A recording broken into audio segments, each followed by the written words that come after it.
सूरजपुर नाम का एक गांव था जहां मनु अपनी माँ सुमित्रा के साथ रहता था। मनु मेहनती और ईमानदार इंसान था। गांव के बाकी किसान उसे पसंद करते थे, लेकिन बाजार में सब्जियां बेचने वाले लोग उससे जलते थे।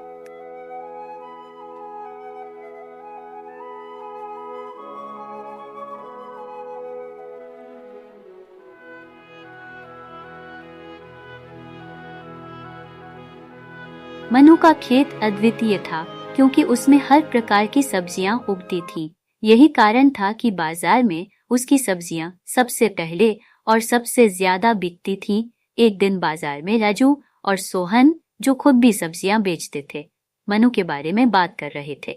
राजू बोला, देख भाई, मनु रोज अपनी सारी सब्जियां बेच देता है। हम सब यहाँ बैठे रह जाते हैं और उसके पास हर बार ग्राहक आते रहते हैं।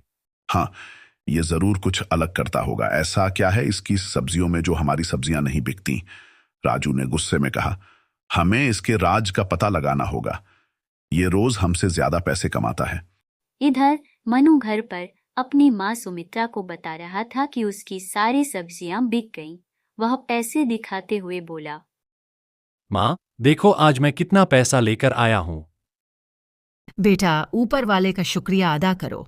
मेहनत और ईमानदारी से जो मिलता है उसमें खुश रहो। लेकिन मनु के मन में और पैसे कमाने का लालच घर कर चुका था। उसने माँ से कहा, माँ, सोच रहा हूँ कि गांव के अंदर भी सब्जियां बेचना शुरू कर दूं। जो लोग बाजार नहीं आ पाते वे मुझसे सब्जी खरीद लेंगे। इससे मेरे पैसे भी बढ़ जाएंगे। बेटा, जितना है उसमें संतोष करो। बाजार वालों के नियम जानते हो। अगर किसी को पता चला कि तुम गांव में सब्जियां बेच रहे हो तो वे तुम्हें बाजार में सब्जी बेचने से रोक देंगे। लेकिन मनु ने माँ की बात नहीं मानी। उसने फैसला किया कि वह गांव में भी सब्जियां बेचेगा। अगले दिन मनु ने गांव में गली गली घूमकर सब्जियां बेचना शुरू कर दिया। वह जोर जोर से आवाज लगाने लगा, सब्जियां ले लो, ताजी ताजी सब्जियां, हरी भरी सब्जियां।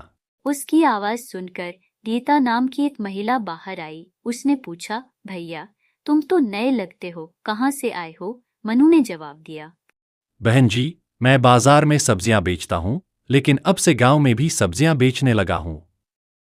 गीता ने खुश होकर कहा, यह तो बहुत अच्छा किया।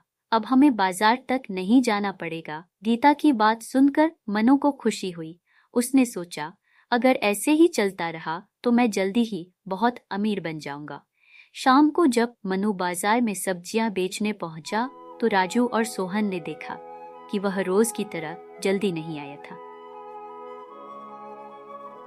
राजू ने कहा, भाई, इसे इतनी देर क्यों हो गई और ये इतनी कम सब्जियां लेकर क्यों आया है? सोहन ने कहा। चल, इससे पूछते हैं।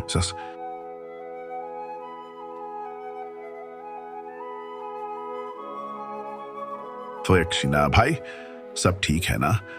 आज इतनी देर से क्यों आया? सोप्स, माँ की तबीयत ठीक नहीं थी, इसलिए देर हो गई। राजू और सोहन ने सोचा कि बात कुछ और है, लेकिन उन्होंने उस वक्त कुछ नहीं कहा। एक दिन बाजार में एक ग्राहक सीता ने मनु से कहा,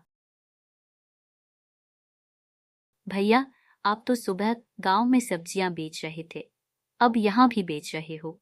सीता की बात सुनकर राजू और सोहन को शक पक्का हो गया। उन्होंने मनु से पूछा, तो ये बात है, तू गांव में सब्जियां बेचता है और यहाँ भी? अब तू यहाँ सब्जी नहीं बेच सकता। ठीक है, मैं अब यहाँ सब्जी नहीं बेचूंगा। मनु ने सोचा, कोई बात नहीं, मैं गांव में सब्जियां बेचकर भी काफी पैसे कमा लूंगा। लेकिन एक दिन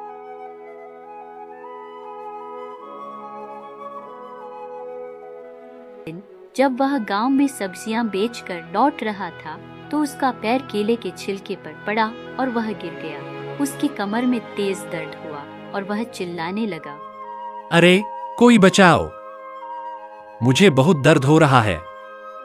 उस वक्त राजू और सोहन वहां से गुजर रहे थे। उन्होंने मनु को देखा और बोले, अरे, यह तो मनु है, चल इसे उठाकर अस्पताल ले चलते हैं।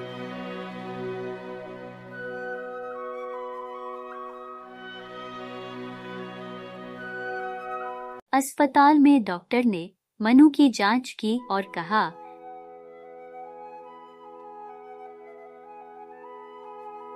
आपकी कमर की हड्डी टूट गई है, अब आप कभी चल नहीं पाएंगे। यह सुनकर मनु की माँ रोने लगी। बेटा, मैंने तुझसे कहा था कि लालच मत कर।